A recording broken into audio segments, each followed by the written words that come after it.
کہ کیا ہم ملک میں اسٹیبلشمنٹ کے رضامندی کے بغیر کوئی تحریک نہیں چلا سکتے؟ کیا ہمارا ہر الیکشن ان کی مرضی سے ہوگا؟ کیا ہمارے ہر الیکشن کا نتیجہ ان کی مرضی سے ہوگا؟ اس کے خلاف جنگ لڑنی ہے، اور اگر قوم نہیں اٹھے گی اور قوم اپنے اس ووٹ کو تحفظ نہیں فراہم کرے گی تو پھر ہم مسلسل غلامی کی طرف جا رہے ہیں، اور ایک سرکاری محکمہ وہ ہمارا حاکم ہو، اور ہم جو آئین میں حکمران کہلاتے ہیں، پارلیمنٹ جو حکمران کہلاتی ہے، وہ ماتحت ادارے کی شکل اختیار کر لے، یہ چیز کسی قیمت پر ہمیں قابل قبول نہیں ہے۔ میرے خیال میں حکومت ہے ہی نہیں،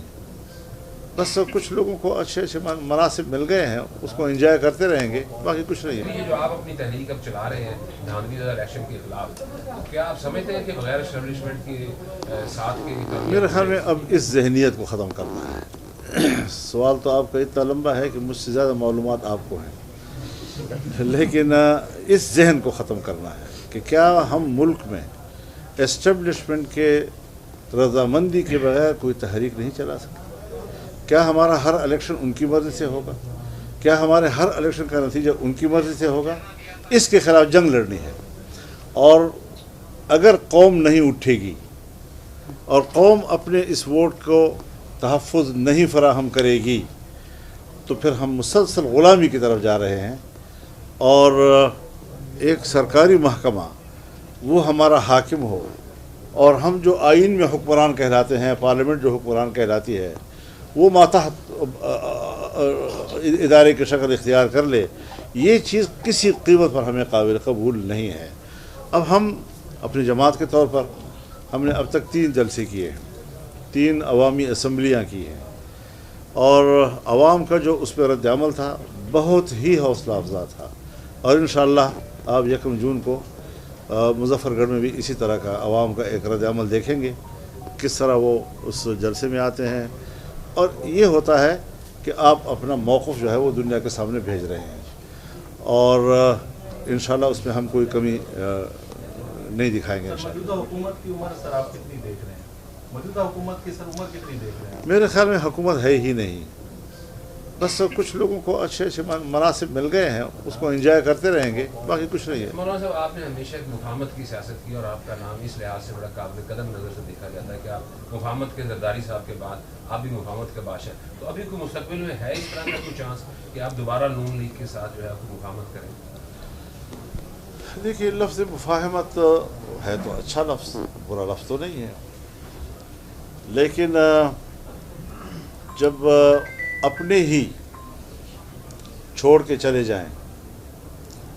تو پھر یہ ہے وہ وقت کہ ہم اپنے موقف پہ ڈٹے رہیں، اور انشاءاللہ قوم ہمارے ساتھ ہے اور رہے گی انشاءاللہ، اور اس ملک میں ظاہر ہے کہ ہم تو جب جمہوریت پہ یقین رکھتے ہیں، جب آئین کا ہم نے حلف اٹھایا ہوا ہے تو پھر آئین کو بالادست ہونا چاہیے، آئینی اداروں کو بالادست ہونا چاہیے، یہ نہیں کہ اسٹیبلشمنٹ جو ہے وہ ملازم بھی ہو اور وہ حاکم بھی ہو، بیک وقت 2 چیزیں نہیں ہو سکتی۔ مولانا صاحب، بڑی باتیں ہو رہی ہیں اسلام آباد میں کہ پی ٹی آئی دوبارہ جو ہے اسٹیبلشمنٹ کے ساتھ معاہدہ کرنے جا رہی ہے، بات چیت کرنے جا رہی ہے، کس نظر سے دیکھتے ہیں کہ اگر یہ تحریک صاحب اسی طرف لگا پہ چل پڑتی ہے تو ایک جس طرح تحریک چلانے جا رہے ہیں آپ، تو کامیاب تحریک نظر نہیں آتی کہ اصل میں اسی بیٹا، میں مولانا صاحب ایڈ کیجیے گا، ابھی تھوڑی دیر پہلے اسلام آباد ہائی کورٹ کا فیصلہ آیا، 190 ملین پاؤنڈ میں عمران خان کی ضمانت لے لی گئی ہے، تو اس فیصلے کو آپ کس نظر سے دیکھ رہے ہیں؟ اس کو بھی ذرا عدالت کا فیصلہ ہے، عدالت کو اختیار حاصل ہے، اس پہ میں خود تو مدعی نہیں ہوں اس کے خلاف۔ لیکن جو مفاہمت چل رہی ہے اندرون خانہ آپس میں اسلام آباد میں بات، اندرون خانہ اگر آپ کے پاس کوئی معلومات ہو تو مجھے بھی فراہم کر دیں، میں آپ کا شکر گزار ہوں۔ مولانا صاحب، اگر آپ الیکشن جیتتے ہیں تو پھر صحیح تھا الیکشن، یا اب اس وقت میں پچھلی دفعہ نہیں جیتا تھا، اب کہ جیتا ہوں، یہ مد نظر رہے۔ مولانا، آپ کے شہر سے وزیر اعلیٰ اور گورنر کے پی کے بنائے گئے ہیں، اتنا اہم شہر آپ کا ہو گیا، کیا کہیں گے اس کے اوپر؟ میرے خیال میں میری خوش قسمتی ہے کہ میرا مد مقابل جو ہے وہ دونوں بڑے منصب لے رہا ہے، اور ایک صوبے کا گورنر اور وزیر اعلیٰ میرے حلقے سے، جو جیتے نہیں ہیں لیکن بس ہیں۔ جب حکومت سازی ہو رہی تھی تو جی، جب یہ حکومت